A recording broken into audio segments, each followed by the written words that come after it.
South winds right now 10 to 15, a couple of gusts near 20, and we're going to start to see over the next couple of hours a little bit more of the wind, and we're going to call it a windy day. The potential for some clouds in the mix. So we've got that sunshine cloud mix today.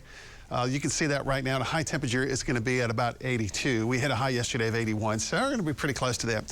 So the wind will be problematic later today. So I tell you this all the time, to help you make some plans. If you have outdoor activities that require light winds this afternoon, this is not going to be your day, and tomorrow will not be your day either. Friday looks pretty brisk as well. Saturday and Sunday, the wind speeds will diminish. It'll still be breezy. You'll still notice that, but you'll still be able to get a lot of things accomplished. But later, especially tonight and tomorrow, those winds will be up there quite a bit. The fire spread rate, low, moderate, high, extreme. We're kind of in that moderate category for the next few days, even behind the front. Obviously, we're still pretty green here in northern and eastern Oklahoma, but in some spots, it is starting to change, and the vegetation starting to change. So we're starting to dry out a little bit, and it's not going to take much for a fire to get started and to spread, so use some caution. Now, high temperatures today for our part of the state, lower 80s. It'll be warmer out west. This pattern should support a low cloud deck developing tomorrow morning, and that would encompass almost most of the area. And the temperatures would be in the 60s, and it'll be pretty windy early tomorrow morning.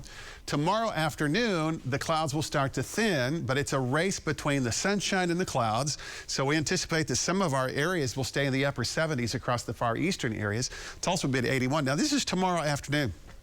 This little line right here on the map, that's called a dry line, and you hear us talk a lot about it, especially in springtime, but you can have a dry line anytime. It separates the moisture, which will be here, from the dry air that'll be punching in behind it. And that dry air will heat up tomorrow. Southwestern Oklahoma will be at least in the lower 90s, maybe even the mid-90s.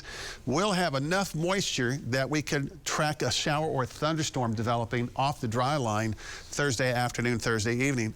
Not a lot, though. But then the cold front will catch up to it and try to trigger a few additional showers. So we do have a small window for that, but the front is such a fast-moving system that anything that forms, it'll move out very quickly. So Friday morning starts in the 50s, and then our daytime highs on Friday will be this mixture of upper 60s and lower 70s. Now, the magnitude of the cool down on Friday is not quite like it was last Friday. The Friday front that moved through last Friday, the temperatures just dropped quickly. And these temperatures, will still top out upper 60s, lower 70s, but by Friday night football, it will feel more like fall. We'll be into the 50s with the strong wind. This time around, OU and TU off this week, but Kansas at Stillwater for OSU.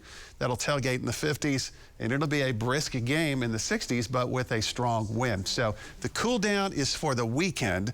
That's going to be Saturday, Sunday, and then some fall weather continuing into early next week. But in the short term, especially tonight and tomorrow, it's going to be the windy weather coming around the area.